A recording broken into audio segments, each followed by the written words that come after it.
at the point in my life where a lot of these AAA games just aren't doing it for me anymore. Now, don't get me wrong, there are absolutely exceptions to this rule. Black Myth Wukong is one of my most anticipated games, probably of all time, and you know I will be playing Shadow of the Erdtree on day one. There are absolutely still passionate developers out there that have not just thrown in the towel and abandoned everything they once stood for. But there are so many titles out there that are just being released that are so formulaic, and to be honest, I'm just bored of it. I'm tired of hearing how large your game is and how many planets there are to explore and how a ton of these games are being designed to keep me logged on enough to earn Battle Pass rewards until the end of freaking time. Well, it seems as if a ton of these major studios keep fumbling and fumbling. Indie games just keep gaming alive. This is where the fresh ideas come from. People with boundless creativity that just has me grinning from ear to ear from the very beginning all the way until the credits roll. Where major companies keep failing, indie games pull me back in, shift my focus, and remind me why exactly I love and play video games. With all that said and done, here are my top 10 indie video games of all time. Now keep in mind, don't get too hung up on the actual order. These are all like 9 out of 10, 10 out of 10 games for me, and I'm not including any games in here that I have not finished. And trust me, I've still got a lot to go through.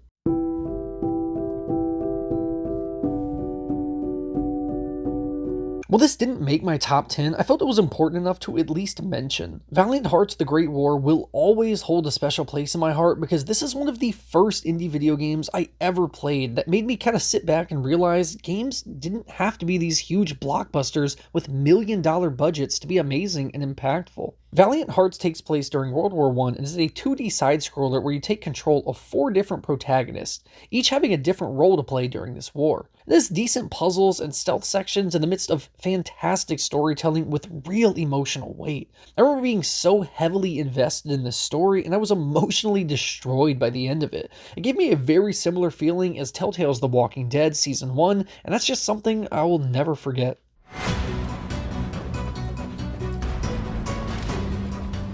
Fist is easily the most underappreciated indie game I think I've ever come across. Fist takes place in Torch City, and you play as Rayton, who is an ex-soldier in the Resistance War. After being secluded for a long time, his friend gets arrested, and you recover the only remaining piece of your armor to try and save him, a giant fist. Fist is a 2D side-scrolling Metroidvania, and if you've played games like Hollow Knight, Metroid, Blasphemous, this is going to feel right at home for you. Now, this game may not have insane innovation, and it at times is going to feel very familiar. I think it more than makes up for in its execution. Everything is so polished and detailed. The world building of Torch City is phenomenal and has characters I genuinely cared about. The director of this game took heavy inspiration from Miyazaki, and I think it absolutely shows here. My favorite part though is the combat. The controls are so tight and have serious weight to it. There are so many different abilities that I will not spoil here, but they just never got old to me. Mix that with some genuinely awesome boss battles and you have yourself an incredible time. And I really wish more people gave this game a chance because I just have unfortunately seen no buzz since its release. But if you are a fan of Metroidvanias, trust me, you do not want to miss this one.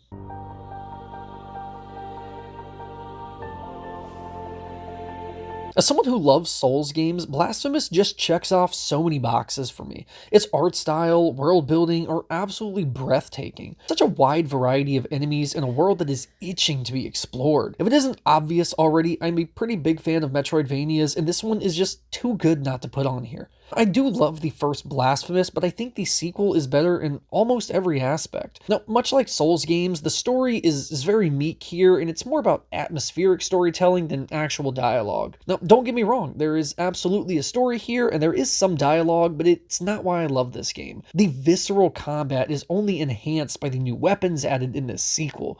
There's tons of brutal executions that are so satisfying every time. This game offers a great deal of challenges, which I absolutely loved, especially in this genre. With the exception of a few areas, it never felt overwhelmingly punishing either. I think if you enjoy any of the Souls games, this is an absolute must-play.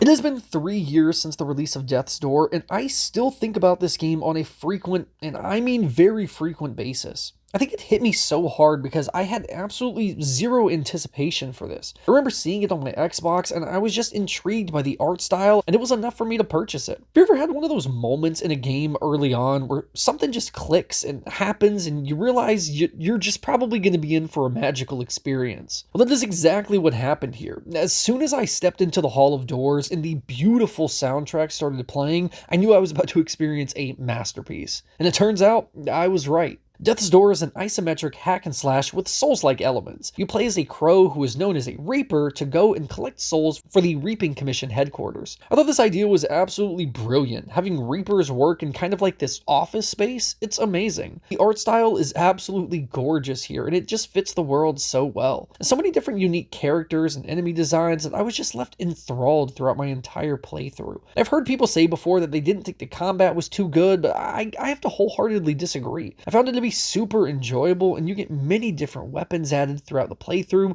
There's a decent amount of boss battles with great music. Seriously, this game's OST is absolutely ridiculous. I just had such an incredible time with Death's Door, and it's been a game that has continuously been in the back of my head since I finished it in 2021 and again in 2022.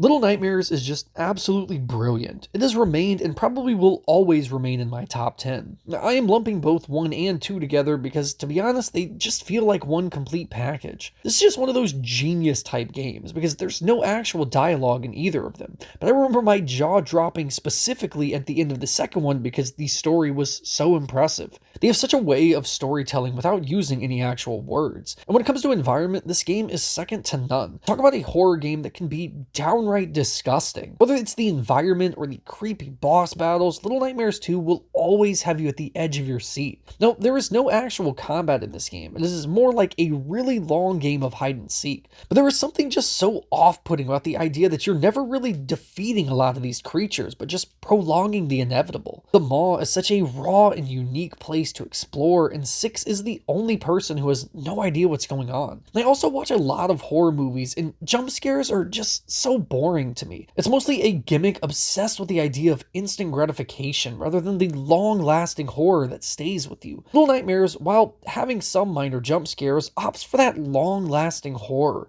The idea of looking down a hallway or being completely in the dark, and the horror instead comes from what's not on the screen rather than what is at times. It's brilliant, and it's all drowned out by another amazing OST.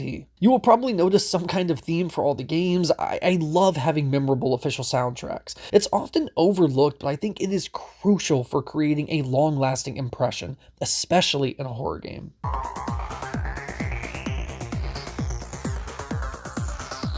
If Adrenaline Rush was a video game, it would probably look like Katana Zero. And crazy enough, I have been deep in the world of indie games for many years now, and though everyone I knew was screaming for me to try this, it somehow just kept getting further and further down the backlog. And finally last year, after drowning in numerous games that were 80 plus hours, I needed a shorter linear experience for a change. And boy was everyone wrong. This wasn't just a great video game. This was an absolute masterpiece. And I just thought this was some dumb, fun action game. Nobody told me the storytelling was absolutely brilliant. You play as a nameless assassin who has the ability to control time and see into the future. What is perhaps the most brilliant part is every level is actually the planning portion of an assassination. So instead of dying and restarting, someone will tell you, that won't work, try again. And after then successfully planning, you will get a playback of how it actually went down, and it is just so satisfying. Every single person, including yourself, will die in one hit unless it is a boss. You can use your sword to attack, there are throwables, you have a dodge and roll, and you can even reflect bullets. And the absolute best ability is to slow down time mid-combat. It always feels so good, and it's never frustrating to die because it moves at such a fast pace.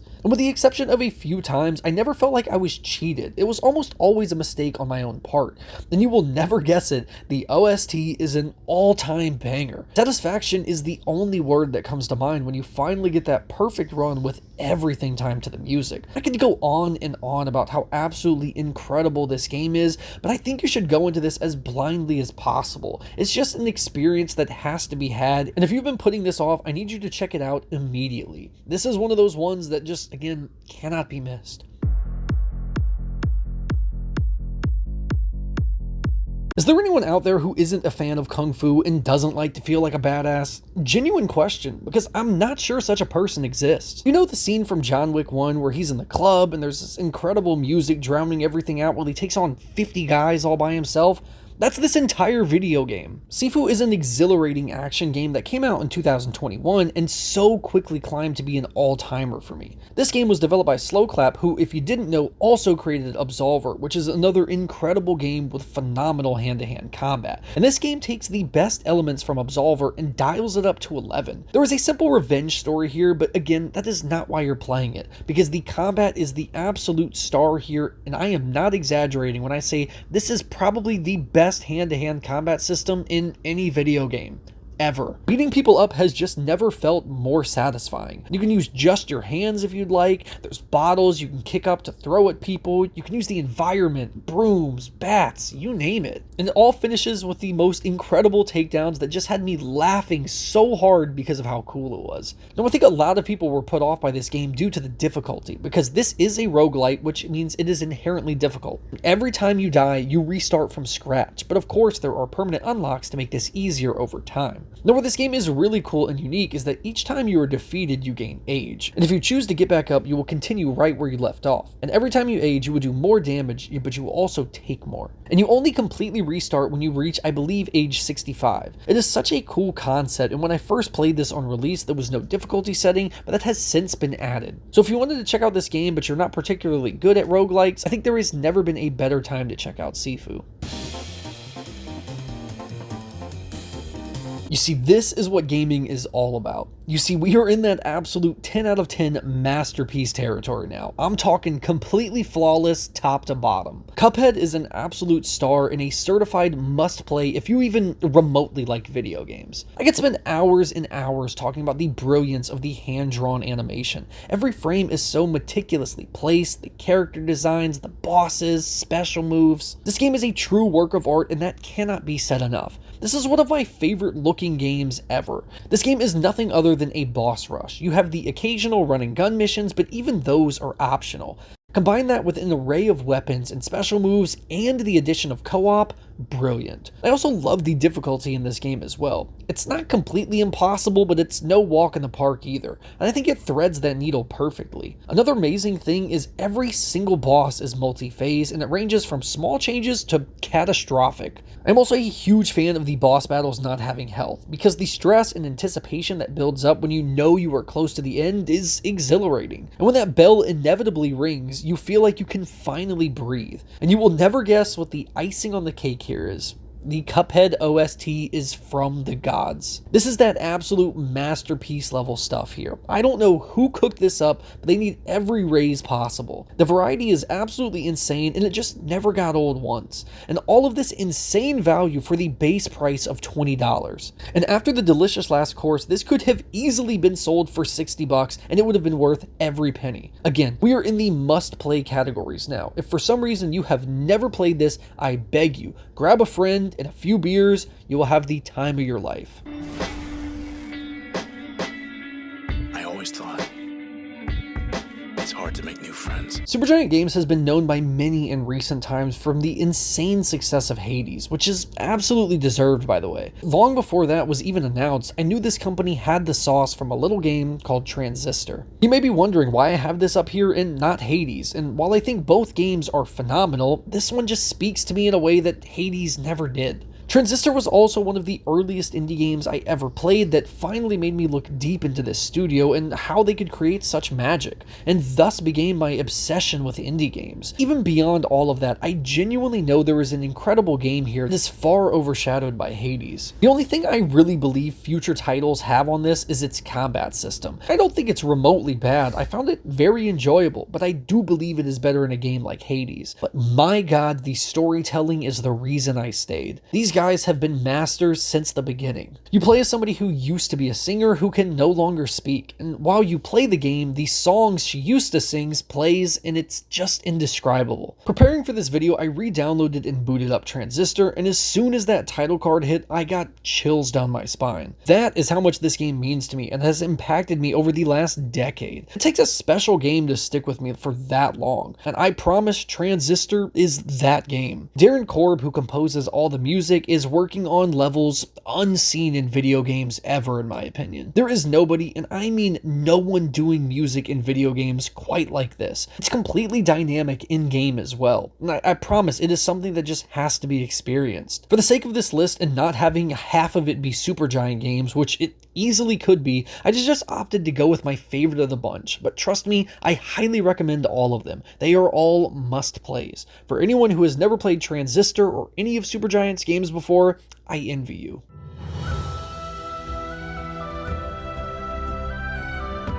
Words can't describe the way this game makes me feel.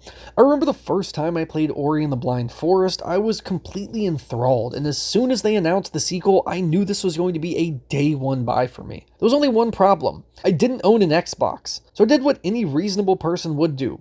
I bought one the next day to play a single game, and I will never forget the first time booting this up, and yet again the title screen soundtrack hit and I had tears in my eyes, and I knew this game was going to be one to remember. I must have played until 4 a.m. the first time I played. I completely lost track of time because this game was just operating on another level. The world is gorgeous, and I mean, this is genuinely one of the prettiest games I think I've ever played. The first Ori game was more about platforming, the second one ramped it up and gave us not only incredible platforming and level design, but amazing boss battles and really fun combat with great Metroidvania aspects. This game just doubles down everything that made the first one great and soars to new heights without making the first one feel obsolete. The storytelling in both games is absolute magic, with minimal words actually spoken. Side quests are both meaningful and rewarding. I could talk all day long about how incredible I think these games are. In a day and age where every game feels like it needs to be 400 hours with content that never ends, Ori never overstays its welcome. But it's a bittersweet ending because I think the gameplay loop is just so great and you want to stay as long as possible. This game just has so much heart, soul, and passion behind it. I can't help but get excited every time I think about it. This is the kind of game that ignites that love and passion for video games because the care that has been put into it is omnipresent. This is not only one of my favorite indie video games, but just one of my all-time favorites, full stop.